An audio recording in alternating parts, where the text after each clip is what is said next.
Hola chicos, ¿cómo están? ¿Todo bien? Bueno, arrancamos con esta clase de tomografía. La vez pasada vimos cuello, todo lo referente al posicionamiento, las indicaciones, a los compartimentos del cuello que tenemos que saber bien para poder entender la anatomía y los procesos patológicos del paciente, ¿sí? Queden tranquilos que eso después lo vamos a integrar antes de examen y todo eso. Ahora nos toca hablar del protocolo de tórax.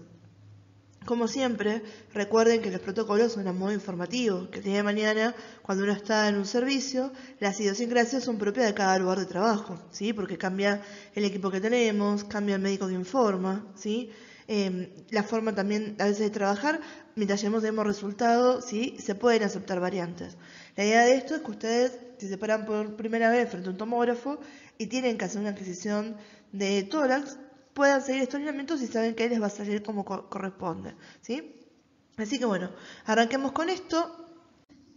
Y acá tenemos algunas de las indicaciones patológicas que justificarían que el paciente tenga que realizarse una tomografía de tórax en busca del diagnóstico.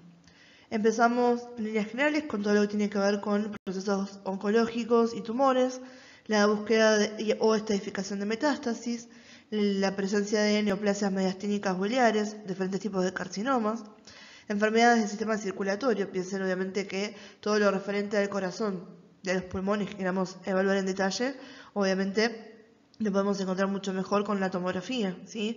Acá nos da como unos ejemplos, aneurismas, disección aórtica, la embolia pulmonar, ¿sí? Esta embolia pulmonar me la voy a marcar acá, ¿sí? Me interesa que lo conozcan, ¿sí? Porque justamente hay un protocolo específico, ¿sí? Que uno utiliza en tomografía cuando tenemos bomba, bien, y como utiliza medio de contraste, se llama protocolo para TEP, ¿sí? Que esto es tromboembolismo pulmonar. Bien, entonces por eso me interesa que esta la resalte y no la recuerde como una de las indicaciones, la verdad que bastante común hoy en día en los pacientes internados, ¿sí? Donde podemos encontrar este tipo de patología. ¿Estamos? Ya vimos la clase pasada en fisiopato, por eso me quedo tranquila, todo lo referente a trombosis, embolia, y era bueno, van a ver cómo podemos eso valorarlo por tomografía. Enfermedades inflamatorias o infecciosas, ¿sí? Un absceso, creo que todos saben lo que significa. Empiema, algo también habíamos visto, empiema es simplemente la acumulación de pus en el espacio pleural, ¿sí? Después lesiones traumáticas en busca de fracturas, en busca de compromiso del espacio pleural o de los órganos también podemos utilizar tomografía. Todo lo que tiene que ver también con patología del pericardio. Y después enfermedades intratorácicas como la asbestosis, esto tiene que ver con la inhalación de este producto que es tóxico.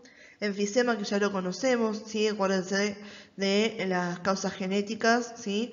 O que pueden ser causales con respecto al consumo del cigarrillo. Y después tenemos sarcoidosis, que la sarcoidosis está seguramente, no sé si la conocerán.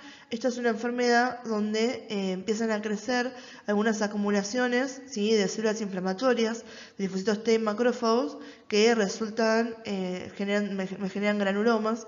Y sobre todo estos crecimientos neoplásicos suelen darse, ¿sí? En los nódulos linfáticos, en la piel, en los ojos, pero también principalmente y con mucha frecuencia en el pulmón. Entonces tiene sentido que si el paciente tiene una sospecha de esto, lo valoremos también por tomografía. Empezamos con el protocolo, paciente en decúbito dorsal, como están viendo acá, ¿sí? Según lo que es libro, me dice que ingresa con los pies hacia el gantry. ¿Estamos? Esto igualmente lo pueden cambiar, chicos. Yo, por ejemplo, muchas veces trabajando, nosotros lo hacíamos cabeza hacia el gantry, ¿sí? Entonces directamente lo que hacía era entrar a la dona y no salir de la dona, ¿sí? Para que se entienda, por ejemplo, acá ustedes, esperen que le pongo acá. Yo a esta chica, sí, se la tendría que posicionar, acá está bien marcado, porque me están marcando a esta altura, ven que le estoy poniendo un puntito rojo, sí, en grande porque el pulso no me ayuda, estaría, ¿qué cosa? La línea axilar media, bárbaro, estoy en la mitad de la estructura de lo que es el tórax, ¿sí? Ahora, para yo iniciar lo que sería este protocolo de tórax, yo a ella la centraría a la altura de los labios, acá. O sea que me faltaría, de como está acá, ingresarla a ella a que su cabeza esté a esta altura, ¿sí? Y que el resto del cuerpo se fue para allá. ¿Estamos? ¿Entiende entonces cómo quiero que esté ella? que acá a esta altura donde estaría el haz, ¿sí? Este láser, ¿sí? Lo tuviese acá ella a la altura de los labios, ¿bien? Entonces, si yo la tengo de esa manera, para hacer la adquisición de tórax, ¿qué va a hacer la camilla? No va a entrar, ¿sí? Si la camilla sigue para allá, me estaría haciendo una adquisición de los labios para arriba, ¿sí? Entonces, cuando yo indico ahí, la camilla, ¿qué hace? Ella está ubicada hasta lo que son los labios y la camilla, ¿qué va a hacer? Sale. Cuando sale, tuqui, tuqui, tuqui, me está haciendo los cortes de lo que es la región del tórax. ¿Estamos? Cuando yo trabajaba, que la paciente está al revés, imagínense que la cabeza de ella estuviese acá y los lados. O sea que, esperen acá, que la cabeza de la paciente estuviese para este lado, ¿sí? Y que para allá viene todo lo que es el cuerpo. ¿Bien? Si estuviese así, ¿qué hacía yo? La posicionaba hasta acá y lo que hacía la camilla era entrar. ¿Estamos? Y de esa manera, cuando entraba la camilla, me hacía esto. ¿Sí? Entonces ves que es exactamente lo mismo. ¿Estamos? El tema con el posicionamiento es como le indicamos al tomógrafo que tiene que moverse, si va a entrar o si va a salir. ¿Sí? En el caso de que ustedes posicionen, ¿sí? Al paciente, ¿sí? Con los pies hacia el gantry, la camilla para hacer la adquisición tiene que salir. ¿Estamos? Si ustedes posicionan al paciente con la cabeza hacia el gantry, la camilla lo que va a hacer es entrar para hacerme la adquisición de tórax. ¿Bien? Una cosa que es importante es el posicionamiento de los brazos. ¿Ven que están hacia arriba? Esto es para poder evitar el ruido que nos generarían los brazos en la imagen si los dejamos para el costado, ¿sí? Para eso uno puede usar estos elementos de posicionamiento que de vuelta son tan variados como sean equipos, ¿sí? Fíjense, yo por ejemplo trabajé mucho con uno muy parecido a este, ¿sí? Ven que tiene acá el soporte para los brazos, le pedimos al paciente que los cruce acá arriba, bien, y de esa manera me ayuda a posicionar bien lo que sería el tórax y que no haya ningún problema. Ahora, acá arriba, por ejemplo, esta señora le están por hacer también lo mismo, ven, le va a ayudar a levantar los brazos porque a algunos pacientes le cuesta más que a otros, pero no tienen el mismo elemento posicionador. Acá le agregaron una almohada y tienen acá esto, que es generalmente lo que uno usa para poner abajo de las rodillas, ¿sí? Pero de vuelta es algo que le ayudaría al paciente a colocar los brazos. Una cosa que les digo acá que es importante es ojo con los codos del paciente, ¿sí? Sobre todo con pacientes que son más grandotes, ¿bien? O que por ahí están medios colgados. Pero ¿qué pasa? La dona, chicos, parece mucho más grande de lo que realmente es. O sea, se la banca bastante, pero ojo que muchas veces si uno no se da cuenta, el paciente no tiene bien cruzados los brazos porque le cuesta por el volumen o por cualquier tipo de motivo, cuando pase por la dona se va del gantry y se va a chocar los codos. Y esto no es que los va a lastimar, no es que se va a quebrar el codo del paciente porque yo lo voy a tocar ahí, pero se va a asustar, le va a molestar, ¿sí? En algunos casos, ese mínimo movimiento, ¿sí? Si yo necesito llegar al final de la adquisición y me está pasando por ahí, nos generaría un defecto en la imagen, ¿bien? Ahora, ¿por qué necesitamos, ¿sí? que el paciente levante los brazos? ¿Sí? Porque si no, se generan defectos como estos. Ven que tiene acá las bandas lineales que me atraviesan toda esta región. Este paciente es 100% patológico, espero que se den cuenta. No importa qué es lo que tiene, pero no está para nada bien. Claramente, este paciente, así como estaba, no le van a pedir que levante los brazos, han quedado acá al costado, ¿sí? Y obviamente en la adquisición, ese volumen interfiere en lo que es la imagen. ¿Estamos? Pero si ustedes se fijan también, acá en la reconstrucción, para emprolejarlo un poco, ¿qué hicieron? Acá claramente estaría el otro brazo, pero si bien está en la imagen, no es que yo lo puedo sacar del volumen de adquisición, cuando uno lo presenta, que hace los cortes axiales y demás, las reconstrucciones, podemos achicar esto un poco para que no salgan y no se vean. ¿Estamos? Pero igual el bandeado y el defecto lo va a tener. Así que dentro de lo posible, ¿sí? Si el paciente colabora, uno se puede tomar su tiempo, ¿sí? Lo que hacemos es llevar los brazos hacia atrás. Si no nos queda otra, no es que no nos va a salir para nada la imagen, hacen igual la tomografía de tórax, aunque el paciente tenga los brazos hacia el costado. Volviendo con esta, que es la diapo del protocolo, ¿sí? El centrado, ya se los había comentado recién, bien, recuerden que es a la altura de los labios, es la horizontal, a la altura de la línea axilar media o el punto medio del espesor de tórax, lo que va a ser, ¿sí? el otro haz, ¿bien? El topograma que obtenemos va a ser de frente, ¿sí? Eso nos va a ayudar a poder marcar el FOB. Y cuando marcamos el FOB, acá no me va a dar el pulso, pero recuerden que es importante en este caso, ¿sí?, incluir a lo que va a ser la región tiroidea, ¿sí?, acá arriba, e incluimos hasta acá, hasta lo que van a ser de cosa, las glándulas suprarrenales. ¿Sí? Les dije que va a salir horrible, pero bueno, para que se entienda que estaba muy clarito marcado acá, de dónde a dónde iba, ¿sí? En el de acá, ven que está muy justo, ¿sí? En este, yo por ejemplo no se los recomendaría que ustedes marquen un FOB así. Fíjense que cualquier tipo de movimiento exagerado respiratorio que tenga el paciente ya quedaría por fuera de lo que sería la reconstrucción. ¿Estamos?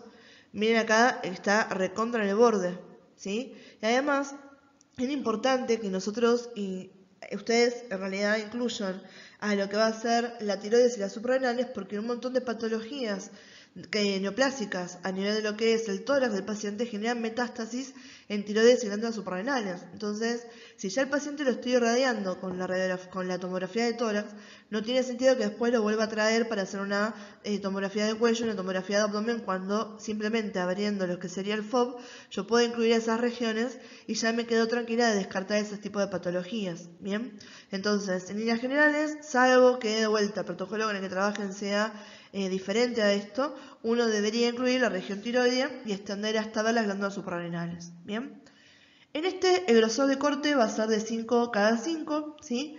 Si uno quiere hacer, por ejemplo, un paquete cortito, porque yo le hice la tomografía al paciente y me doy cuenta que hay algún nódulo, que hay una lesión en el pulmón muy pequeña que no me gusta, lo que puedo hacer es hacer una segunda adquisición, donde ahora justo que el grosor de corte sea de 2 cada 2. ¿Estamos?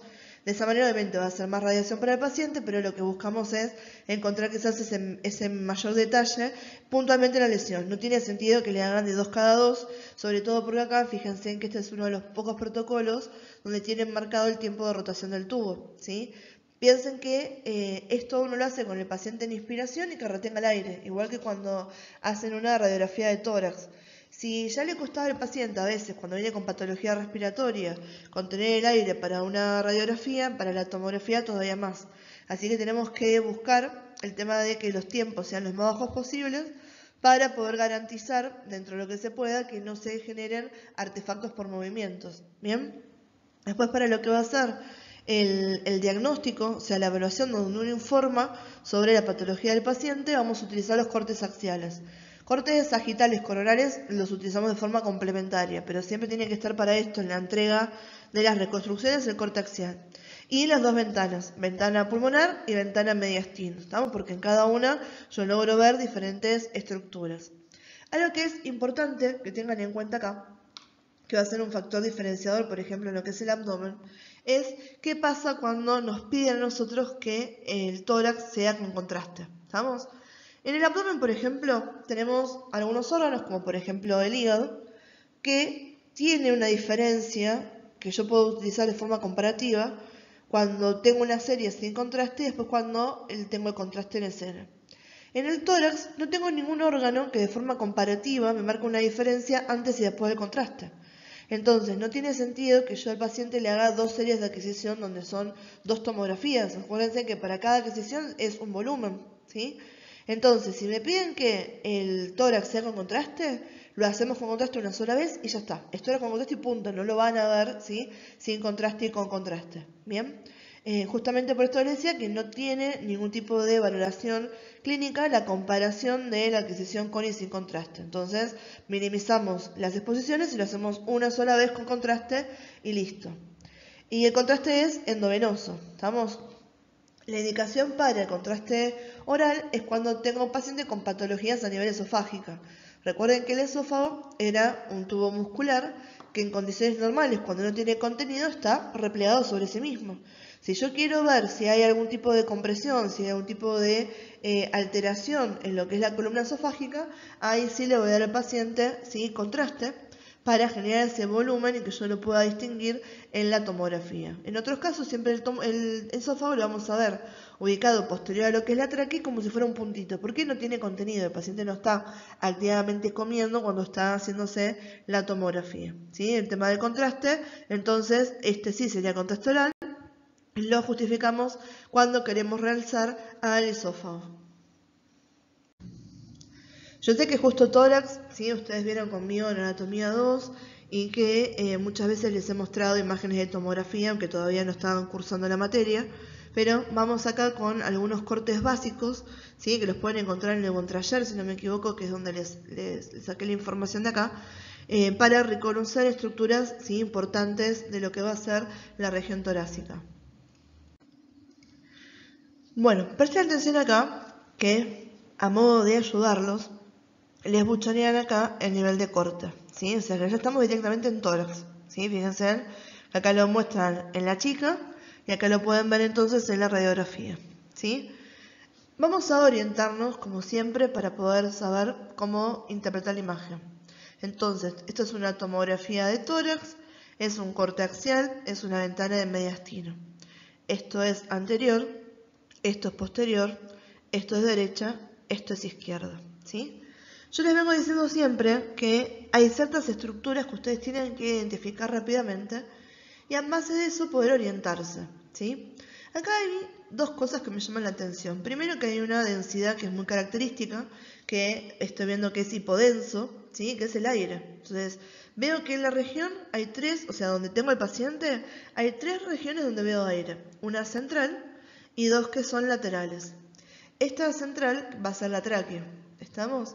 Y estas que son, ¿sí? Laterales, bien, hacia cada lado de la línea media, son los vértices pulmonares, el campo pulmonar derecho, el campo pulmonar izquierdo. ¿Estamos?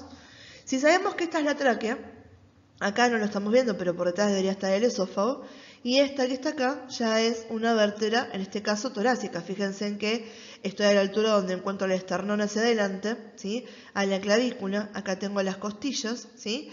Acá tengo la cabeza del húmero y esta es la escápula con el acromion, ¿sí? Entonces, yo me saco de encima ya directamente todo lo que no tengo ningún tipo de duda de marcar qué es, ¿sí? Los campos de aire ya sé y no tengo ningún tipo de duda de que esto es la tráquea y estos son los pulmones.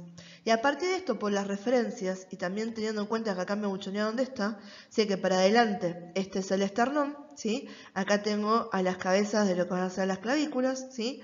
Después, esto que estamos viendo acá, que también es densidad ósea, van a ser las costillas. Y esto vuelve a ser densidad ósea, ¿sí? Y tengo acá bien redondeado lo que sería la cabeza del húmero. Y esto que está acá, sé que es la escápula. ¿Estamos? ¿Se acuerdan? Este es el acromion de la escápula. Entonces ya me saqué del frente todo lo que tenía que ver con referencia ósea y lo que veo hipodenso. Lo que me quedan son las referencias vasculares, ¿bien? Entonces, si se fijan, ¿sí? Yo tengo acá, estoy a este nivel, ¿sí? Esta es la tráquea y acá tengo dos estructuras, ¿sí? Fíjense que una es más interna, bien redondeada, y una es más externa y es ovoidea, ¿sí? Entonces, si se fijan acá, de vuelta chicos, no me da mucho el pulso, pero ven que estas son redonditas y son internas, ¿estamos? Y estas, si la están viendo acá, ven que no está tan marcado como está marcada la otra. Bien, entonces acá esas son las venas, ¿sí? Y después atrás tengo, vamos a hacer otro color, acá tengo otra arteria más. Miren el tamaño. Esta está acá. ¿Sí? Entonces, acá lo que estoy viendo es lo siguiente. Estas son las carótidas internas. La derecha y la izquierda. ¿Estamos? Son arterias, ¿sí? Esta está acá, es la arteria carótida, ¿sí? La arteria carótida, ¿sí? Común derecha. Y esta es la izquierda. Y estas que están acá son las subclavias, ¿sí? La subclavia izquierda y la subclavia derecha. Esta entonces que está acá es la vena, ¿sí? Yugular interna. La vena yugular interna derecha y la vena yugular interna izquierda. ¿Estamos? Entonces ahí para que ustedes puedan ver, esperen que les voy a borrar de un lado como siempre, y pueden ver entonces, identificar el mismo patrón de un lado y del otro. ¿Estamos? Bien, y acá lo mismo, ¿sí? Fíjense en acá cuáles son las referencias y de vuelta en la imagen nos ponemos bien tranquilos para saber qué estamos viendo. Esto es anterior y esto es posterior porque no hay ninguna duda, ¿no es cierto?, de que esta es la vértebra, ¿sí? Miren el cuerpo, la pubis espinosa, la pubis transversa, el arco vertebral, el foramen vertebral, ¿sí? Y acá miren qué linda, esta sí tiene forma de corazón. ¿Vieron que cuando teníamos Anato 2 decíamos, che, están refumados estos que nos dicen que tienen forma de corazón? En esta le damos la derecha, tienen razón, ¿sí? Acá vemos a quiénes, vemos a las costillas, ¿sí? Este es el esternón entonces, porque esto es anterior, y esto estamos viendo acá, van a ser las escápulas, ¿bien? Sigue siendo un corte axial, ventana mediastino, ¿sí? Estos entonces son los campos pulmonares. Esta va a ser la tráquea, no tengo ningún lugar a dudas.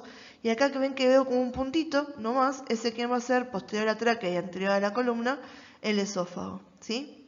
Después, ojo acá, ven que estoy en la parte acá, ¿sí? Estoy apenas por debajo de lo que va a ser el manubrio, ¿sí? El botón aórtico estaría por acá abajo, ¿sí? Entonces, a esta altura, lo que tenemos acá cuando hablamos de venas y arterias, vamos a tener llegando a la formación de los troncos venosos brachiocefálicos, ¿sí? Entonces, esta que está acá, que la tiene marcada con el A, ¿sí? Y esta que está acá, marcada como, ¿sí? Como D. ¿Dónde está? Acá. Esta que está como D, esta que está como A, esas son las venas brachiocefálicas, ¿sí? La derecha y la izquierda, ¿sí? Después tienen acá esta y esta, ¿sí? Estas tres en realidad son arterias, ¿sí? Este es el tronco arterial brachiocefálico, ¿sí? Acuérdense que hay una diferencia entre el lado derecho y el lado izquierdo, ¿sí? Entonces, este es el tronco donde nacía la arteria carótida común y la arteria subclavia, ¿sí? Del lado derecho, acuérdense, esto es derecha. Y acá lo que tenemos es la diferencia entre esta que está acá, es la arteria carótida común, ¿sí? Izquierda. Fíjense que esta está más hacia el centro y yéndose para el costado, porque esto me va a irrigar a lo que va a ser, ¿sí? Irrigar para este lado, lo que va a ser el miembro superior. Esta que está acá es la arteria subclavia izquierda, ¿sí? Entonces, con respecto a la parte vascular, acá podemos ver 3 arterias y 2 venas, ¿sí? Estas 2 venas son las venas brachiocefálicas o también llamadas venas innominadas, y estas 3 arterias son el tronco arterial brachiocefálico, la carótida común izquierda y la subclavia izquierda. Bien, en este corte, ¿sí? Fíjense que estamos a la altura de aproximadamente el ángulo esternal, ¿sí? Así que vamos a estar cortando justamente el botón aórtico. Bien, vamos de vuelta. Sigue siendo una tomografía de tórax axial, ventana mediastina. Esto es anterior, esto es posterior. Miren, acá tenemos a la vértebra, acá tenemos el esternón, las costillas, ¿sí? Y esto es la escápula. ¿Estamos? Ahora, a esta altura, ¿sí? Si se fijan, esta y esta es la aorta, ¿sí? Nada más que esta es la aorta ascendente y esta es la porción descendente, ¿sí? Porque estoy cortando justo el callado aórtico, ¿sí? Esta que me queda acá en el medio va a ser la tráquea, ¿sí? Posterior acá tengo al esófago que casi ni se ve, ¿sí? Esta que está acá va a ser la vena cava superior, ¿bien? Y esto que está marcando acá en realidad no está marcando una arteria ni nada, sino que se llama ventana, ¿sí? Aortopulmonar, ¿sí? Entonces yo puedo ver por la claridad del tejido, ¿sí? Un espacio donde también puedo observar parte del pulmón. Y obviamente todo esto que veo en negro, porque en realidad veo como hipodenso, son los campos pulmonares. El campo pulmonar derecho y el campo pulmonar izquierdo. A ver con esta, ¿sí? Acá tenemos un poco más de lío, ¿sí? Pero igual, de vuelta, tenemos que orientarnos antes que nada, ¿bien? Entonces, esto es anterior, fíjense que sigo viendo acá esternón. Esto es posterior, la vértebra no me deja mentir de que esto es posterior. Esto va a ser derecha, esto va a ser izquierda, ¿sí? Acá siguen viendo las costillas, vemos en todo este reborde, y acá estoy viendo casi la última parte de lo que va a ser la escápula, ¿sí? Tengan en cuenta que acá, miren dónde estoy. Estoy en un corte bajo, ¿sí? Ya estoy casi a la mitad de lo que va a ser el tórax, ¿sí? Entonces, de vuelta, acá no voy a encontrar a la arteria aorta como una sola, sino que esta que está acá es la arteria aorta ascendente, esta es la arteria aorta descendente, ¿sí? Ya acá no tengo tráquea, ven que estoy por debajo de la tráquea, acá pueden ver, ¿sí? Que me queda el patrón de aire donde estarían la bifurcación de los bronquios y demás. Vemos los campos, ¿sí? Pulmonares hacia ambos costados, ¿sí? Y después tenemos acá, esto que ven ahí es el esófago, ¿sí? Y por último, para poder tener en cuenta esto, miren, yo les voy a marcar acá algo, recuerden esto, ¿sí? De por qué yo les hinchaba en anatomía, ¿sí? Lo voy a hacer acá arriba con respecto a lo que son los bronquios, ¿sí? Yo teníamos la arteria pulmonar. Ahí estamos. Súper exagerado, se los hice ahí, pero lo que me interesa era esto. ¿Se acuerdan que la arteria pulmonar izquierda está más arriba que la derecha? ¿Sí? No le embolilla esto a la parte de acá abajo. Pensaba que si la borro me borra todo, el guacho. Ahí está, bueno, mejor. ¿Sí? Entonces, eso que tenían ahí, ¿sí? Ahí estamos. Ahí. Fíjense en que acá, este que está acá es el tronco de la arteria pulmonar. ¿Sí? Esto no me olvido que es derecha y esto es izquierda, pero es una O eso, ¿sí? Pero es una D de derecha. Odio que esta aplicación no tenga para que pueda poner texto, me simplificaría la vida. Si alguno de ustedes sabe, después me dice. ¿Sí? Bueno, peor todavía, no sé qué. Bueno, póngale que es una D de derecha y esta ley de izquierda, ¿sí? Entonces tengo acá el tronco de la arteria pulmonar. Y si se fijan, esta, que se ve perfecto, es la derecha. Entonces, si ustedes ven, esta está por arriba de esta estructura que está acá. Esta no puede ser la arteria pulmonar izquierda, porque la arteria pulmonar izquierda la tendría que más arriba que la derecha. Entonces, esta es la vena pulmonar izquierda. Y la arteria pulmonar izquierda la tienen acá. ¿Sí? La tienen ahí. ¿Qué pasó? La corté.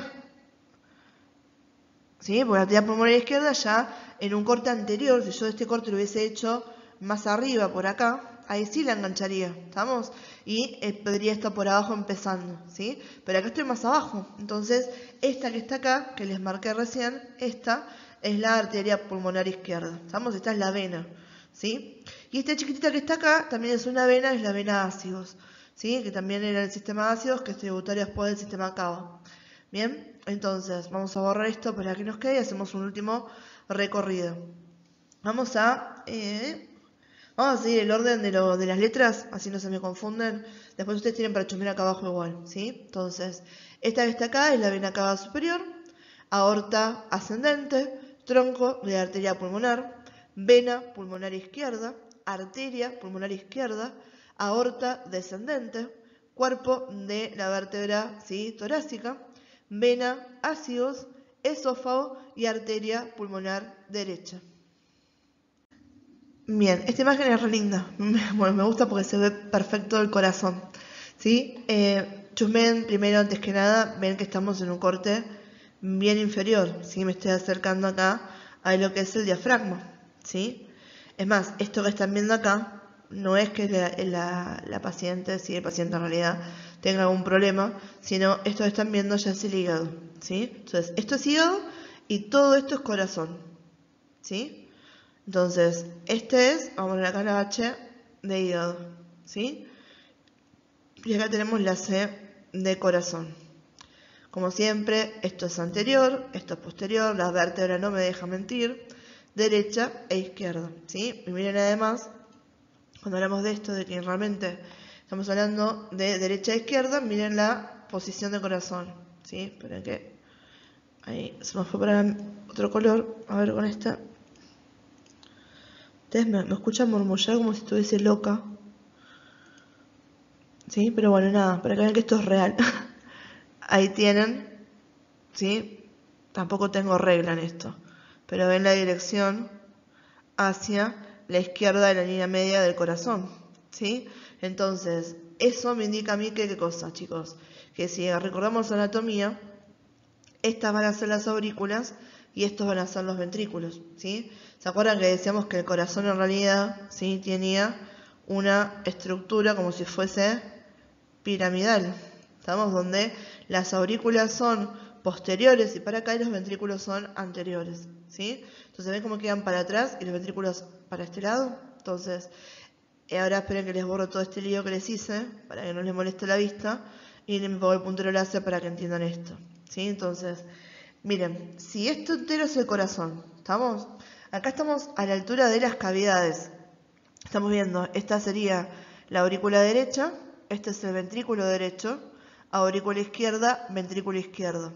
esta zona isodensa que están viendo acá en el medio me representa el septum, o en este nivel lo que sería el tabique intraventricular, que me separa el ventrículo derecho del izquierdo.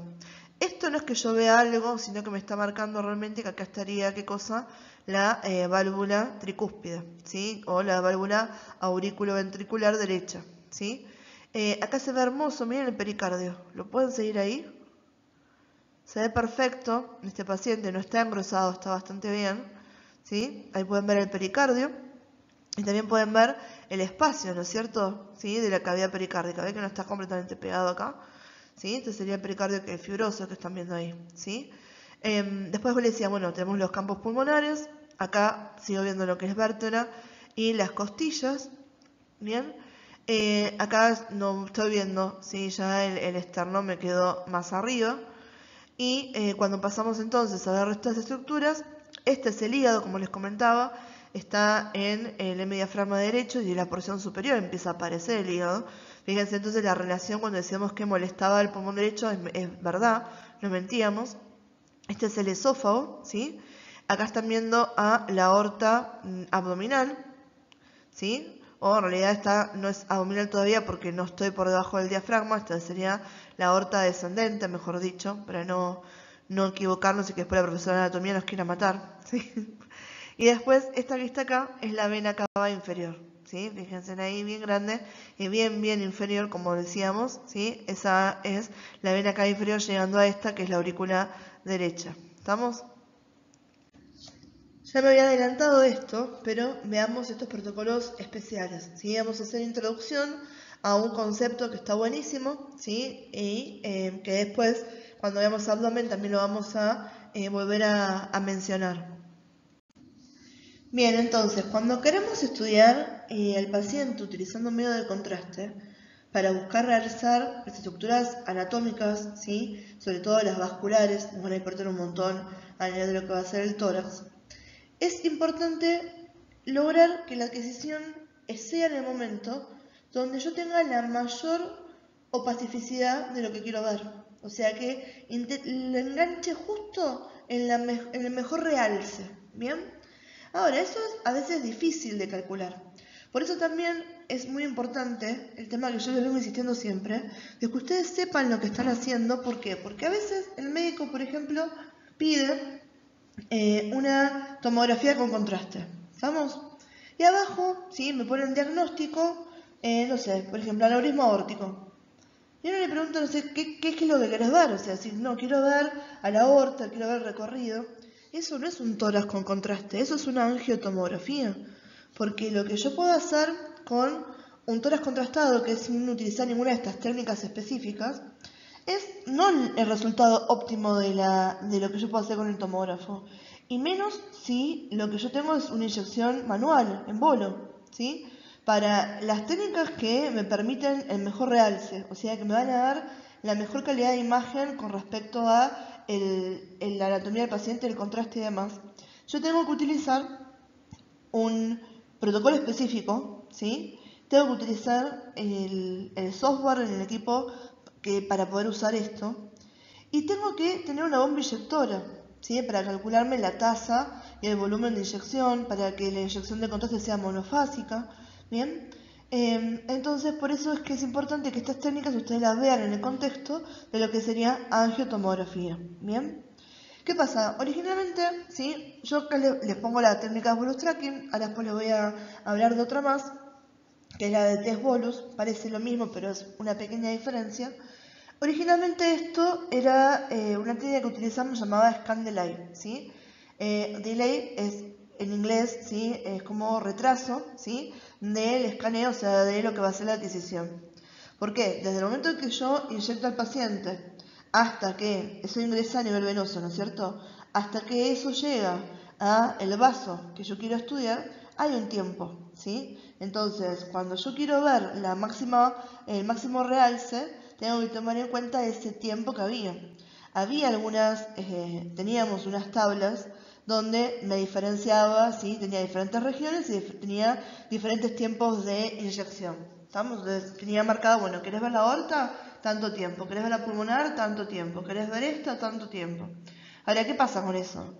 es que cuando yo ya programaba el estudio con delay lo hacía en base a esas tablas, pero si el paciente tenía un tipo de patología cardíaca, ¿sí? Fíjense que acá, por ejemplo, los parámetros que me dice que tengo que tener en cuenta son algunos dependientes del paciente, me habla del gasto cardíaco, ¿sí?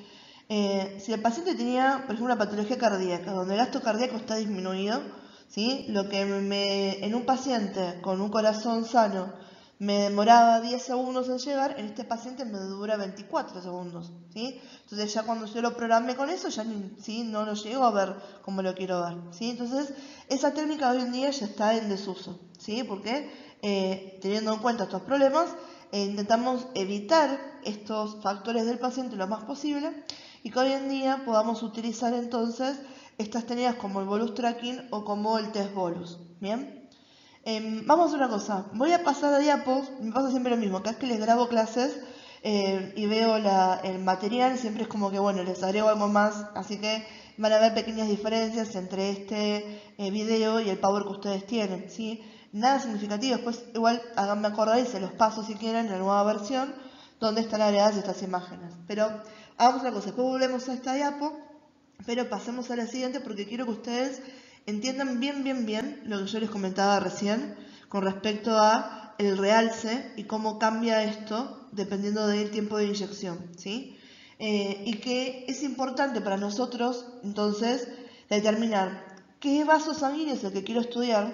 Por eso yo les recontra hincho a ustedes, che, loco, sepan anatomía, porque me dicen después, poneme el ROI, que el ROI es un detector en realidad, ¿sí? Que me está marcando la región de interés, ¿sí? Eso es en inglés, ¿no es cierto? Y es lo que me está marcando. Dice, poneme el ROI en la arteria pulmonar. Tenés que saber cuál es la arteria pulmonar. Si no sabes interpretar una imagen, ¿cómo corno puedes hacer esto? ¿Sí? Entonces, uno identifica en qué arteria queremos estudiar, porque es la que puede tener el problema para el paciente. Vamos a poner un marcador sobre esa arteria y vamos a determinar unas unidades Hounsfield que van a ser el umbral. ¿Qué pasa? ¿Sí? En la técnica de bolus tracking, esta que quiero que veamos ahora, cuando yo le pongo, por ejemplo, ¿sí? En teoría del protocolo, imaginémonos que lo que quiero hacer es ver la arteria pulmonar, que era el siguiente de los protocolos que vemos, es el TEP, así que justamente me viene bien para eso. Por protocolo uno puede colocar este ROI en la arteria pulmonar, ¿sí? En la vena cava superior, en el ventrículo derecho, depende del equipo que tenga y los canales que tenga, donde lo puedo poner, ¿estamos? Pero por ejemplo lo ponemos en la arteria pulmonar porque tengo el mejor equipo de todos, que va a ser rapidísimo. Bárbaro, marcamos un umbral, que quiere decir que el umbral a partir del cual ¿sí? Yo tengo esta densidad va a ser, por ejemplo, de los 120 unidades de Hounsfield, 150, 100, depende de la bibliografía, cualquiera de esos está bien. ¿Qué pasa con esto? Cuando yo programo el ROI a cierta unidad de Hounsfield, ¿sí? Que ya está programado a eso, que es lo que me censa el equipo cuando yo ya lo puse recién, cuando pasa el contraste, ¿qué pasa? Va a censar el equipo que las unidades de Hounsfield cambiaron, que aumentaron, y entonces de forma automática, una vez que detecta ese cambio, ¿sí? ¿Qué hace? Inicia automáticamente la adquisición, empieza el escaneo. ¿Estamos? Esto me va a ayudar entonces a que yo esté haciendo el corte en el momento justo donde encuentro el contraste, en el mejor momento de realce para la adquisición de las imágenes. ¿Estamos? Por eso me dice, con esta técnica es posible adquirir las imágenes en el pico de realce de contraste arterial, ¿sí? Y esto, como estoy midiendo directamente la unidad Hounsfield, no estoy midiendo, ¿sí? Los tiempos, ¿sí? Ya directamente me obvia esas características del paciente, como les comentaba recién, que me podían generar estudios donde no veía lo que quería hacer, ¿sí? Esta es la diapo que les agregué. Acá tenemos la programación de lo que va a ser el bolus tracking, ¿sí? Fíjense en que acá ya tienen programado el protocolo, ven que es una angiotomografía, ¿sí? Ya se hizo el escanograma, ya se hizo una adquisición de el tórax sin contraste en este caso, para tener un control y ver bien las regiones que queremos estudiar. Y ahora están acá programando lo que va a ser el bolus tracking, ¿sí? En el escanograma me marca acá donde colocaron el ROI y acá tenemos un corte axial donde están haciendo justamente la programación del ROI y la colocación del mismo, ¿sí? Fíjense en que acá está. En este caso, para que entiendan ustedes la anatomía, ¿sí? De vuelta, hagan una cosa, traten de identificar las estructuras anatómicas antes de que yo siga con la clase, o sea, pónganme pausa e intenten hacerlo ustedes, ¿sí? Y ahora sí, sigan escuchándome y a ver si le pegaron a lo que es la anatomía correcta. Entonces fíjense, acá tenemos a la columna, acá tenemos el esternón, siempre por protocolo esta es la derecha y de este lado tenemos a la izquierda, ¿sí? Entonces, esta es la aorta ascendente, esta es la aorta descendente, ¿sí? Y este es el tronco de la arteria pulmonar. Esta que está acá es la arteria pulmonar derecha, ¿sí? Y esta que está acá es la vena cava superior. Entonces, este equipo, ¿sí? Es un equipo donde yo les comentaba recién que se podía programar esto directamente en la pulmonar, en la vena cava superior, o también en algunos casos lo podíamos poner en el ventrículo derecho del ROI, ¿sí? Eso depende del tipo de equipos que tengan. Si no me equivoco, porque esta es una clase de un congreso que se lo pueden escuchar, después si quieren a lo mejor se los paso, era un equipo de 64 canales. ¿Sí? Entonces, por eso lo eligieron colocarlo en la vena cava superior, ¿sí? Entonces, esto es justamente ver la zona de interés. Y ven acá que tienen la escala de las unidades de Hanfield, que me está censando esto, y me marcan un umbral. Cuando pase este umbral, cuando el equipo censa que se pasó este umbral, págate, empieza el disparo y va a empezar la adquisición, ¿sí? Y esto que les puse acá al costado es lo que yo quiero que ustedes se lleven en la cabeza, que es cómo va cambiando, ¿sí? El estudio con respecto a lo que es el realce, ¿sí? Le vamos a decir que nosotros queremos entregar este estudio en el momento de máximo realce, donde mejor esté el estudio. Fíjense en la diferencia en estos tres que están acá, ¿sí? Ven que estoy en el mismo nivel de corte, es exactamente la misma imagen, pero acá tengo 30 unidades de Hanfield y acá tengo 150. Esta es de 80, o sea que acá ya hay contraste, fíjense cómo está empezando a realzar. Ahora, ¿va a ser lo mismo que vos me entregues este estudio a que me entregues este? La verdad que no, ¿sí? En este vale la pena que hayamos sometido al paciente a una angiotomografía, porque me lo estás dando en el momento óptimo. Yo voy a ver perfecto lo que quiero ver de la anatomía del paciente. Lo mismo pueden ver en esta imagen de acá arriba. ¿Ven la progresión? ¿Sí? Fíjense cómo progresa. Acá está en el sistema, ¿sí? Pulmonar. Acá empezó a transcurrir por lo que va a ser el ventrículo izquierdo. Y acá ya lo tengo en lo que es la aorta, ¿sí? Lo mismo, no va a ser lo mismo que vos me entregues, ¿sí? El estudio acá o que me lo entregues en este momento, ¿sí? Fíjate la diferencia de lo que es el realce y dónde lo encuentro, ¿sí?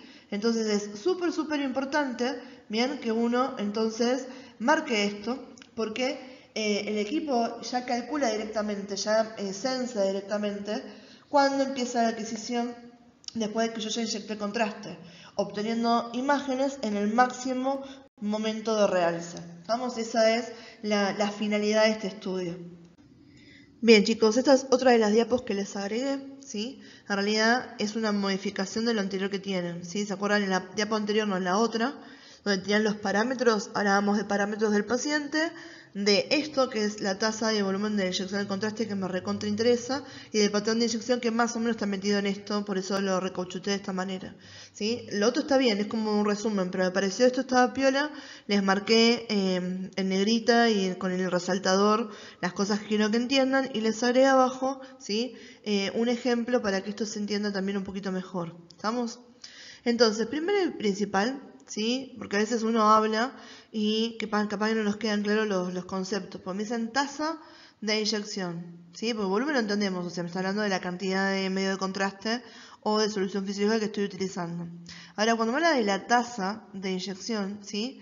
Me está hablando del flujo volumétrico que yo puedo lograr por unidad de tiempo en el momento de la inyección, ¿sí? O sea, me dicen, ven por ejemplo más adelante que me dicen que es una tasa de 3 milímetros segundo, o sea que por cada segundo, mililitros, están pasando 3 mililitros de contraste, ¿estamos? O de solución fisiológica, lo que quieran poner. Entonces, ¿qué pasa? Si yo elijo una tasa mayor de inyección, ¿sí? Va a aumentar el realce arterial, o sea, bárbaro, porque si aparece más contraste de golpe, mayor va a ser el realce, ¿sí? Pero ojo con esto que disminuye la duración, y por eso es tan bueno este dibujo que está acá al costado. No les agarro el ataque con los números, más que nada esto es para verlo, ¿sí? Fíjense lo siguiente, acá tienen una tasa de 4 mililitros segundos, están administrando 16 mililitros, ¿sí? Entonces con esto me dicen por cada segundo que pasa, ¿sí? Esto va a durar 4 segundos el estudio, van a pasar 4 mililitros, ¿sí? 4 por 4 es 16. ¿Qué pasa? Al principio, miren, cuando yo llego acá, ya al minuto número 4, ¿sí? Pasó el tiempo, logré, ¿sí? el pico de contraste, pero enseguida, ¿qué pasó? Se me lavó. En vez que me dice acá recirculación, ¿sí? Entonces, ¿qué pasa con esto? Bárbaro. Yo aumento la tasa de inyección, pero, ¿sí? Ojo con eso, que también aumenta el realce, pero disminuye lo que me dura el estudio. ¿Estamos? Entonces, eso no nos termina sirviendo del todo. ¿Estamos? Entonces, esa respuesta de curva que estamos hablando acá se llama respuesta de primer paso. Me llega el pico máximo de realce y luego la curva desciende, ¿sí? Me genera una meseta porque tengo la recirculación del medio de contraste. ¿Estamos? Si yo, por ejemplo, como ven acá abajo, ven que me dice ahora me aumentó, tengo más contraste, tengo el doble y también aumenté la tasa, ¿sí? Entonces fíjense en que ahora pasan 8 mililitros segundos, ¿sí? Obviamente, miren cómo el realce se me va el doble. ¿Estamos? Me pasó acá de este pico de 100 unidades de Hounsfield, ¿sí? A 4 y acá que estoy a 8 me fue a 200, ¿sí? Pero igualmente, fíjense en que después la duración entra esta generación de recirculación y me baja de vuelta. ¿Estamos? Y además con esto no es solamente lo que me preocupa el tiempo, ¿sí? Sino que, por otro lado, ojo con esto, que no siempre va a ser factible, lo marqué ahí con resaltador, aumentar la tasa de inyección, ¿sí? Yo no puedo mandar al paciente de golpe, ¿sí? Fíjense en el otro ejemplo de abajo, que son ahora 128 mililitros. ¿Estamos? Imagínense que yo esto ahora lo quisiera hacer, ¿sí? Si sigo el patrón de anterior, digo, bueno, le paso 32 mililitros por segundo. Le reviento la vena, ¿sí? O sea, que va a haber una extravasación de la gran flauta y ahí terminan todos patitas en la calle, ¿sí? Entonces, principalmente ese riesgo de extravasación. Por otro lado, ¿sí? Yo necesito también que el contraste permanezca en la arteria del paciente y no darle una bomba de contraste y que se me lave el toque, porque si no, ¿en qué momento voy a adquirir las imágenes? Fíjense que les puse ahí riesgo de extravasación marcado y es necesario adquirir las imágenes, o sea, necesito tiempo también. Por eso van a ver que uno de los patrones que más nos interesa, y eso es la magia de la programación de las bombas inyectoras, ¿sí? Es el tema de programar que yo tenga varias, ¿sí? Varias inyecciones simultáneas del contraste. ¿Estamos? Fíjense en acá que me está diciendo, mira, tenemos ahora 128 mililitros de contraste, ¿sí? Y la vamos a administrar a un patrón de 4 mililitros segundos, ¿sí? Ese sería el equivalente de que ustedes le estuviesen dando a este paciente, ¿sí? 8 inyecciones de 16 mililitros cada una. ¿Estamos? Le doy una, le doy otra. Y ven cómo me mantiene el realce del contraste durante el tiempo. ¿Estamos? Y esto me daría un realce óptimo mientras estoy teniendo una tasa de flujo que es lógica para mi paciente. ¿Estamos? O sea, eso sería lo ideal, ¿sí? Entonces, abajo tienen un ejemplo para que ustedes puedan ver esto. Esto es simplemente un ejemplo. Piensen que sería en un paciente de aproximadamente 100 kilogramos. Y siempre también me hablan de las concentraciones del yodo, porque también depende de qué tan concentrado esté, ¿sí? Qué tanto voy a necesitar de yodo para poder hacer el estudio, ¿sí? Entonces, este ejemplo, ¿sí? En el libro me dice que es con un yodo de 350, una concentración de 350 miligramos sobre mililitro. ¿Bien? Entonces, ¿qué pasa? Generalmente uno, ¿cómo calcula cuánto contraste le da al paciente? ¿Sí? Uno calcula 1 mililitro por kilogramo de peso corporal. Entonces a este paciente le podría dar 100 mililitros de contraste. Bueno, hagamos una cosa. Repartamos ese contraste, ¿sí? En un patrón de flujo que lo puedo hacer con la bomba, ¿sí? Entonces, ¿qué podemos hacer? Esto, como les decía, que lo óptimo es hacerlo en varias partes, ¿sí? Fíjense, me dice, yo primero me programa que arranco con los primeros 50 mililitros, o sea, la mitad de contraste, lo doy una tasa de 3 mililitros por segundo. Los otros 30 mililitros que me quedan, ¿sí? O sea, 50 más 30, estoy en 80 mililitros, ¿sí? Los voy a administrar a una tasa de 2 mililitros segundos. Y esa tasa la voy a mantener, ¿sí? Y en vez de usar más contraste, en vez de usar 100, uso 80 de contraste y ayudo a empujarlos con la solución fisiológica con 20 mililitros, también a una tasa de 2 mililitros segundos, para que el total de lo que yo le inyecté al paciente sean 100. ¿Estamos? 80 de medio contraste y 20 de fisio. ¿Estamos? Y esto lo que hizo fue ayudarme a obtener este patrón máximo, ¿sí? Con respecto a el realce del paciente, ¿sí? Fíjense acá que lo que me está marcando es la bomba, ¿sí? Ven que tienen los dos patrones, tienen el medio de contraste y tienen la solución fisiológica. Entonces yo le doy el medio de contraste, lo termino de empujar y con esta técnica de bolus tracking, ¿qué tendría que pasar? Todo este momento que esté inyectándose, ¿sí? Y que yo después le di la fisio en el momento donde estabas preparando. Una vez que terminó la inyección, ahí tendría que empezar el tiempo de barrido. Entonces ahí me dio el tiempo justo a que cuando le engancho donde lo había programado en el ROI, me quede lo mejor posible. ¿Estamos? Cuando uno no quiere usar, por ejemplo, esto de programar la bomba como estamos acá, ¿sí? En el protocolo tradicional, o sea, en lo que es la adquisición, digamos, monofásica, o sea, es una sola inyección y demás, uno programa una tasa, ¿sí? Lo ideal sería que uno iguale la duración de la inyección con el tiempo del scan, ¿estamos? O sea que el tiempo en que tardé de darle la inyección sea el mismo tiempo que me dura el escaneo que yo tengo, ¿estamos? Y abajo, para terminar con esto, para tener en cuenta, cuando yo tengo que hacer adquisiciones que son muy rápidas, ¿sí? O sea que literalmente necesito que sean en 4, 10 segundos al toque, ¿sí? Acá obviamente uno puede usar una mezcla de estas dos cositas que les estuve comentando para que sea óptimo lo que estamos haciendo, ¿sí? Ahora, para poder hacer eso hay una cosa que es fundamental y tiene que ver con esto que les comentaba al principio de ojo con la esterilización del paciente con el medio del contraste, ¿sí? Es que la vía de acceso venosa tiene que ser ideal, ¿sí? Es lo primero que uno tiene que chequear con esto. Bien, cuando uno habla de las agujas, cuanto más chiquito sea el número, más grande. Estamos, imagínense que las agujas con las que ustedes sacan sangre son 21G. 25G las más chiquititas con las que yo puedo sacar sangre. ¿Estamos? Una 18 es un cañón, ¿sí? Entonces, literalmente me están buscando de cosas que yo pueda administrar a tasa alta y que se tenga que bancar eso al vaso sanguíneo.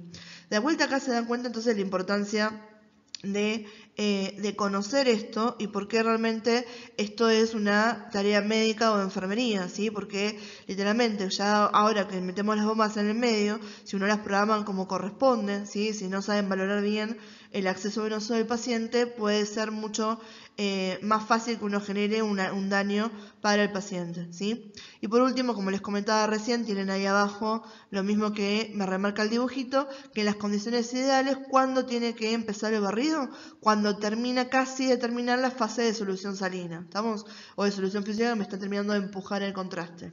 De esa manera voy a lograr la mejor opacificidad de la región a estudiar, o sea, el aumento de realce que realmente yo quiero obtener.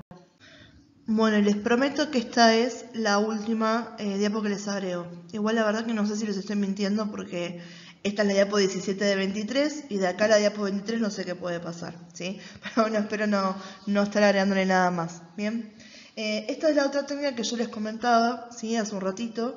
Vieron que les dije que había tres, ¿sí? La de bolus tracking, que la estamos viendo recién, la de scan delay, que era la que ya no estaba en uso, y esta, ¿sí? Se llama timing bolus, ¿sí? O le pueden decir también test bolus, cualquiera de los dos nombres es correcto, ¿sí? ¿Qué pasa con esto? Esto es muy parecido a lo de recién. También voy a tener un ROI, ¿sí? También tengo que programar una unidad de Hanfield. ¿Qué va a pasar con eso? ¿Sí? Ven que me dice también bolus, o a mí me gusta también el término de test bolus, que pasa mejor porque me ayuda a pensar en cómo es la prueba, ¿sí? ¿Qué pasa con esto? Yo voy a hacer al paciente, ¿sí? Voy a hacer el escaneo en dos partes, ¿sí? Agarro qué cosa, empiezo y hago un escaneo de prueba. O sea que, por ejemplo, le mando 15 minutos de contraste, ¿sí? Esos 15 minutos de contraste son de prueba, ¿sí? Y en ese tiempo el equipo me hace, ponele, ¿sí? 15 a 20 adquisiciones en la misma región. Si ustedes se dan cuenta, las imágenes que tienen acá son todas exactamente las mismas. Vamos, el equipo quedó acá, ¿sí? Quedó a la altura del tronco de la arteria pulmonar, ¿sí? Tengo 1, 2, 3, 4, las 4 exactamente iguales, ¿sí? ¿Qué pasa con esto? Yo voy a chusmear entonces las secuencias estas y voy a elegir de estas imágenes que tengo acá cuál es la que a mí me parece que es la que tiene el mejor realce, donde realmente veo mejor las estructuras, ¿sí? Entonces digo, bueno, listo, de estas que están acá, fíjense en que eligieron la segunda. En la segunda me pusieron, ¿sí? Ese circulito amarillo que sería el ROI. ¿sí? Entonces, una vez que yo elijo cuál es la mejor imagen, donde realmente el realce me parece que es el óptimo, ¿bien? El equipo entonces, ¿sí? Pongo el ROI y el equipo me va a determinar a mí, calcula, ¿sí? Cuánto tiempo tardó, ¿sí? Para llegar hasta ahí. Por ejemplo, acá me dice que para haber llegado a esta imagen que elegimos, tardó 7 segundos, ¿sí? Entonces, ahora la segunda adquisición, que sería la adquisición posta, para ver todo esto, ¿qué la hace? La hace me calcula que para la optimización del realce, tiene que esperar que es el retardo de 7 segundos hasta que llegue a este pico máximo y a partir de ahí empezar el escaneo. ¿Estamos? Entonces, esta sería, ¿ven? O sea, timing bolus, ¿por qué? Porque calculé cuál era el tiempo justo para que el bolo de contraste llegue a ese lugar y pueda hacer la adquisición. O test bolus, que sería otro nombre, porque dice qué cosa. Hice un estudio de prueba, ¿sí? Con estos poquitos de contraste y hasta elegí la mejor imagen antes de hacer la adquisición posta. En el caso de que el protocolo que me están marcando sea de TEP les comentaba ahí como al principio de la clase que era tromboembolismo pulmonar, ¿sí? Entonces a mí lo que me preocupa es que yo ahora tenga un trombo o un émbolo, ¿sí? Obstruyendo a la arteria pulmonar, ¿sí? O a una de las ramas de las arterias pulmonares y que esto me genere causas muy graves en el paciente a nivel fisiológico, ¿sí? Entonces yo quiero estar viendo, ¿sí? Cómo es la integridad de la arteria pulmonar. Para eso utilizamos cualquiera de las técnicas que vimos recién. Acá la que les marco siempre es la de bolus tracking, que va a ser la más común que ustedes puedan usar en el tomógrafo. Bien, es un estudio que se va a hacer caudocraneal en respiración suspendida, o sea, de vuelta le pedimos al paciente que no respire. El contraste se calcula acá 1,2 mililitros por kilogramo, es la posta. Estamos viendo que yo les dije 1 mililitro por kilo, ¿sí? En realidad, si uno va a la teoría es 1,2. Acá la Tamara del pasado dijo, bueno, vamos a poner las cosas como corresponden. En la práctica ese 0,2 mililitros lo guardamos en el bolsillo, ¿sí? Por no decir otra cosa. Bien, el contraste se administra con bombo, ¿sí? El flujo es de 4 a 5 minutos segundos. Y fíjense que las cánulas que tengo que utilizar para estas son de 20. ¿Sí? Puedo usar 20 o puedo usar 18, que sería más grande todavía. ¿Sí? Acá me habla de que ya tenemos un delay, que es de un retraso de 15 a 20 segundos, ¿sí? Que esto ya lo sensa el equipo, lo mismo que he marcado con el ROI, que es necesario ese tiempo para que el contraste llegue para opacificarme a las que son las arterias pulmonares. El grosor de corte, ¿se acuerdan que para tórax teníamos un grosor de corte en ventana mediastino de 5? ¿Sí? En pulmonar podíamos hacer cortes de 2 cada 2. Para este caso tenemos un intermedio y decimos que el grosor de corte es de 3 milímetros. Estamos en 3 cada 3. Vamos a ver que marcamos el ROI, ¿sí? En las arterias pulmonares, como ya les comentaba, es la técnica de bolus tracking, ¿sí? En algunos casos, vieron que les dije acá que el umbral es de 100 unidades de Hanfield. Esto con la técnica de bolus tracking no me hace falta cambiarlo, pero en algunos casos cuando uno conocía la frecuencia cardíaca del paciente, ¿sí? Si el paciente tiene una frecuencia cardíaca mucho más elevada, bajábamos el umbral, ¿estamos? Si se tiene una frecuencia cardíaca más baja, lo subíamos, ¿sí? Hoy en día, la verdad que esto lo programa directamente el equipo, ya esos factores del paciente, ¿sí? No los tomamos en cuenta, ¿bien? En algunos casos, ¿sí? Una vez que yo hago esto, ¿qué pasa? Si yo tengo un trombo a nivel del pulmón, muchas veces lo que puede suceder también es que yo tenga algún trombo a nivel de lo que va a ser el miembro inferior, ¿sí? Entonces, esto es opcional, no quiere decir que cada vez que ustedes hagan protocolo de tromboembolismo pulmonar lo sigan con esto, ¿sí? Pero en algunos casos es optativo que ustedes a esta programación de lo que tienen acá de protocolo de TEP le agreguen una TC de velografía de las extremidades inferiores, ¿sí? Entonces, en ese caso, yo voy a ver desde lo que va a ser la pelvis hasta el hueco popliteo, ¿sí? Acá fíjense que el retraso es de 3 minutos, porque hasta que lleguen ahí tengo que pasar más tiempo, tengo que aumentar el FOB, ¿sí? Y en este caso vamos a tener que agregar 50 mililitros de contrastes en una segunda inyección para que logre también opacificar cuando llegue a este nivel. ¿Estamos? Entonces, esto es optativo. Bien. Al final de esto, ¿sí? Ahora yo no se los voy a dejar en este video, porque no tiene sentido, ¿sí? Además me desfasaja cualquiera. Se hace un desfasaje cuando yo grabo sobre un video con este programa que tengo, entre lo que yo digo y lo que están viendo ustedes. Entonces no tiene sentido, pero les adelanto de acá que al final del Power, lo tienen subido ustedes en el Classroom, sé que está en portugués, el chico habla en portugués, pero bueno, nada, después cualquier cosa lo vemos juntos. Están programando justamente con técnica de Bolus Tracking hacer un estudio a una paciente que tiene una aneurisma torácica, ¿sí? Y van a ver que en un momento, véanlo, que cosas no sean vagos, en un momento, ¿sí? Él habla de abrir el FOB y les dice, bueno, en condiciones normales, con un FOB de 500, ¿sí? O de 50 en realidad, ¿sí? 500 porque me cambió la unidad. Alcanzaría, pero esta paciente, quieren ver, ¿sí? Tiene un aneurisma de la aorta, en realidad es tremenda, pobre mujer, pero tiene un aneurisma muy grande de la aorta y también me compromete a la aorta abdominal y a las ilíacas. Entonces, en un solo estudio quieren ver absolutamente todo. Entonces, él le pone un FOB de 50, lo pasó a 70, porque tengo que incorporar mucho más territorio, por decirlo de una manera, ¿sí? Entonces, acá es lo mismo, ¿bien? Cuando me está diciendo que para esto, obviamente tendrían que abrir el FOB, porque si no, no van a ver nada de lo que estamos marcando acá.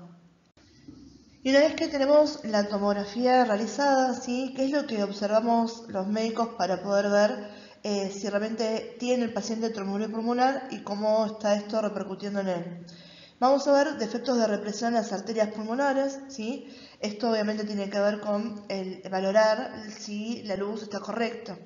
Y además de eso, podemos determinar si el trombo que tiene el paciente es agudo, si es crónico o es combinado. Por ejemplo, en el TEP agudo, ¿sí? Que yo tengo un trombo que recién arrancó, vamos a ver que aumenta el tamaño iliar, ¿sí? Voy a tener un defecto de llenado, ¿sí? Que puede ser total o puede ser parcial, ¿sí?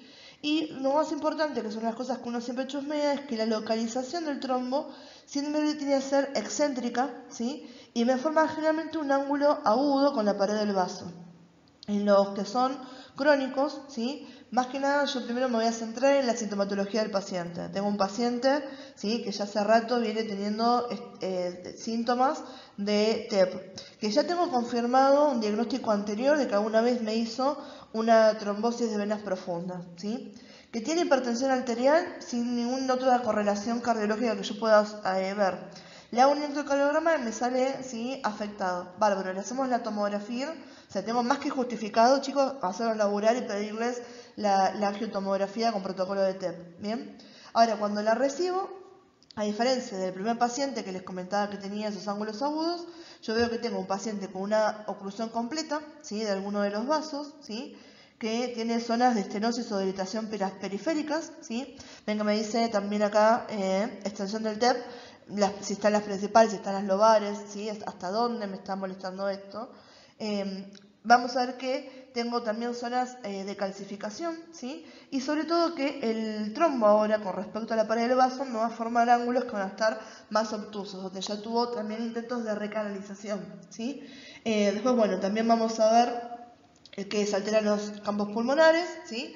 El diámetro de la arteria pulmonar, quiero saber dónde tiene sobrecarga, ¿sí? Y muchas veces también después tenemos viendo qué cosa, el corazón. Estamos viendo si hay algún tipo de sobrecarga, ¿sí? Si hay dilataciones, si hay signos de reflujo, ¿sí? Entonces, esto más que nada para que ustedes tengan una idea de qué es lo que se valora sobre la tomografía una vez que la vemos.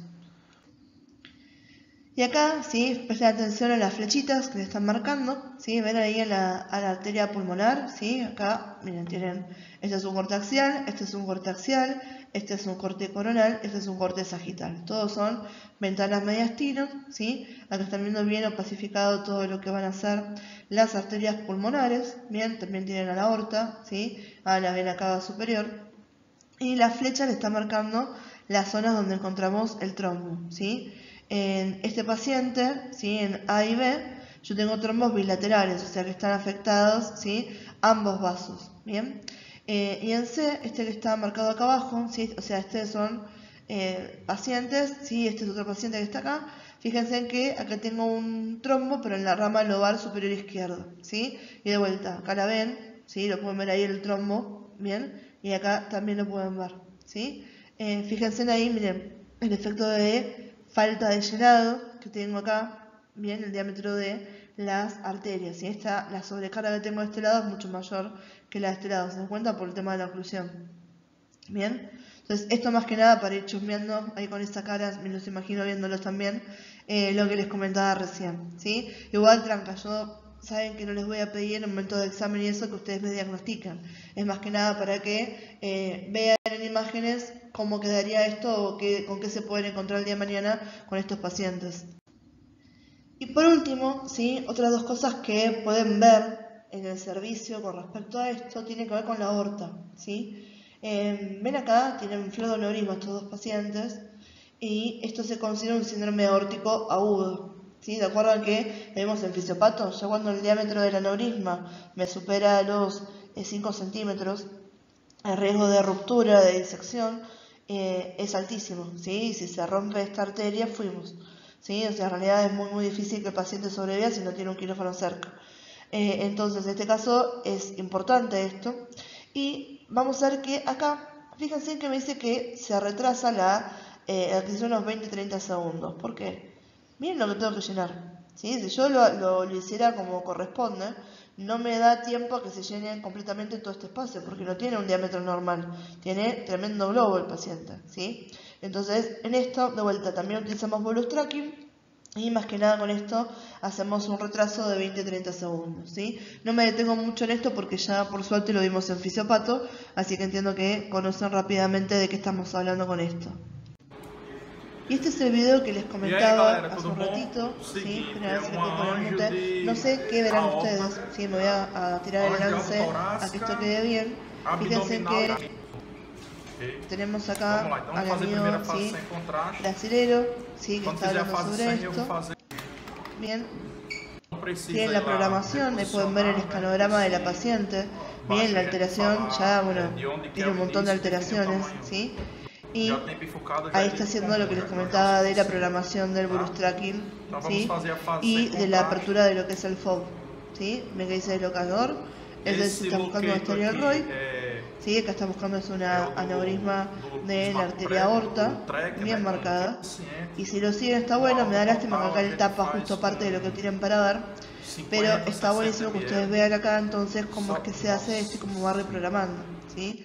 Y ahí miren, tremendo, ¿sí? Es increíble el aneurisma que tiene esta mujer. Encima tiene 86 años, si me acuerdo, pesa muy poquitito, ¿sí? O sea, re chiquitita, tiene más aneurisma que el ser humano. Y bueno, él ahí está programando lo de la bomba, ¿sí? Para establecer un patrón de flujo como corresponde, ¿sí? Él va a hacer, ahí miren, tiene marcado lo que es poner el ROI con la afinidad de Hanfield, ¿sí? Y él lo que está haciendo acá es no es bolus tracking, sino que lo que está viendo es lo del test bolus, ¿sí? O el timing bolus, ¿sí? Entonces está haciendo una prueba de testeo y después sigue con la otra, ¿sí? Y ahí miren tiene flor de trombo también, pobre mujer. Un trombo mural ahí, también tremendo. ¿Sí? Fecaloma. Así como no, chusmenon, porque la verdad que está muy bueno, así que no me acuerdo cuánto dura, como 15 minutos. Pero bueno, lo pueden ir adelantando y lo que me gusta es que puedan ir viendo cómo es que se hace esto con el equipo, ¿sí?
Bien chicos, espero que se haya entendido. Como siempre, saben, de cualquier duda me pueden preguntar, ¿sí? Les mando un beso, nos vemos en la próxima clase.